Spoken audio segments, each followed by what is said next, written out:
Nobody wanted to touch him. Not the volunteers, not the experienced staff, not even the people who'd been working in animal rescue for over a decade. Every time someone walked past his kennel, they'd slow down, glance over, and keep moving. Some of them would say things like, "He's just not ready," or "He needs more time." But the truth, the real truth that nobody wanted to say out loud, was simpler than that. He scared them. His name on the intake form was just a number, Kennel 14. A big, orange, long-haired cat with green eyes that didn't ask for your approval and a face that looked like he'd already decided he didn't need it.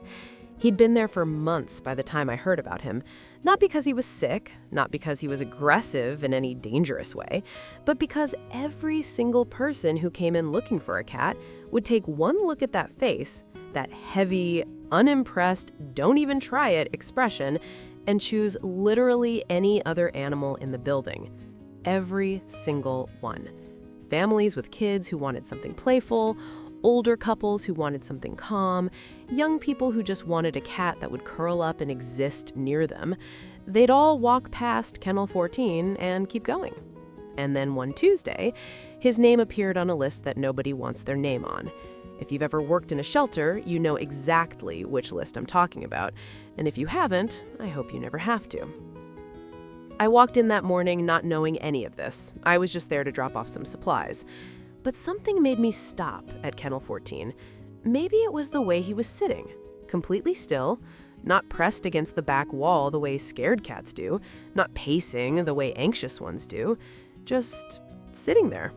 Like he was waiting for something he'd almost stopped believing was coming. Like he'd run out of energy to pretend anymore. And all that was left was this quiet, heavy stillness. If this story is already hitting different, stick around, because what happened next still gets me every single time. I crouched down in front of his kennel and looked at him. He looked back. No hissing, no retreat, just those green eyes, steady and unreadable, holding my gaze like he was the one deciding whether I was worth his time. I asked the staff about him. That's when they told me everything. He'd been surrendered by a family who said he didn't fit in. Before that, he'd been returned twice from previous adoptions. The notes in his file used words like difficult, standoffish, not affectionate. One return form literally said, "He just stares at us." I almost laughed because sitting there looking at him, I didn't see difficult. I saw a cat who had learned through experience, through repetition, through people leaving, that opening up came with a cost. And he'd decided somewhere along the line that the cost was too high, that it was safer to just watch, to stay back, to let people make their decision and move on before he gave them the chance to hurt him first. The shelter manager pulled me aside and said they'd given him every chance they could. Space was limited. He'd been there longer than almost any other cat, and nobody was coming for him. I asked if I could spend some time with him. She unlocked the kennel door. He didn't move when I sat down on the floor next to him, didn't lean away, didn't posture. He just turned his head slightly and watched me with this expression that I can only describe as exhausted patience. Like he'd done this before, like he knew how it usually ended, but he was willing to go through the motions one more time. I didn't try to pet him, I just sat there, talked quietly, told him he had a good face, told him the staring thing was actually kind of impressive. The shelter around us was loud, dogs barking 2 rooms over, phones ringing at the front desk, someone pushing a cart down the hallway, but inside that kennel, it felt oddly still. Just him and me and the sound of his slow, even breathing. And then, maybe 4 or 5 minutes in, he stood up, walked the 2 steps between us, and sat back down, right next to my leg. Not touching, but close. That right there, that 2-step walk, that's the thing I keep coming back to. Because here's what I've learned about cats like him. The ones who get labeled difficult, the ones who get passed over and returned and written off. They're not broken. They're not mean. They're careful. And careful isn't the same thing as cold. It just means they need a reason to believe you're going to stay. And sometimes all it takes is someone willing to sit on a cold shelter floor long enough to prove it. He didn't purr that day, didn't bump his head against my hand, Didn't do any of the things that make people pull out their phones and take videos. He just sat next to me in that small kennel while the shelter hummed around us, and for a few minutes, that was enough. I took him home that evening. The first week, he mostly watched from a distance, chose the highest point in every room, ate when I wasn't looking. But every morning, without fail, I'd find him a little closer to wherever I'd slept, 3 feet away, then 2.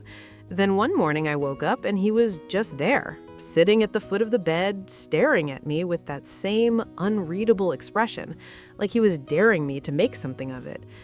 I didn't. I just said, "Good morning." He blinked slowly. If you know cats, you know what that means. It's been several months now. He has a name, Ember, because of the way the light catches his fur and turns it this deep, burning amber that honestly doesn't look real. He still has that face, still stares, still takes his time with everything. But the weight behind his eyes is different now. Less like waiting, more like knowing. He also does this thing now where he'll walk into whatever room I'm in, not because he needs anything, not because it's feeding time, just to be there, to exist in the same space. And sometimes he'll sit beside me and let me run my hand down his back, and he'll close his eyes halfway, and I'll feel that low, quiet rumble start in his chest. It doesn't happen every day. He's still Ember, still deliberate, still on his own schedule, still very much in charge of when connection happens and when it doesn't. But when it does happen, it means something, because he chose it. He always chooses it. And every single time, I think about that Tuesday, about how close we came to never having this. He almost didn't make it to that moment. He was one day away from not being here. And I think about that sometimes. How many animals like him are sitting in kennels right now, getting looked at and passed over, not because there's something wrong with them, but because we mistake guarded for broken. Because we want connection to be easy and immediate, and when it isn't, we move on. We tell ourselves it just wasn't the right fit. But sometimes the fit was never the problem. Sometimes the problem is that we didn't give it enough time to become one. Ember didn't become a different cat. He just finally had somewhere safe enough to be exactly who he already was. So here's what I want to ask you, and I genuinely want to know your answer. Have you ever connected with an animal or a person that everyone else had already given up on? What made you stay when others didn't? Tell me in the comments, because I have a feeling this community has more of those stories than we've ever talked about.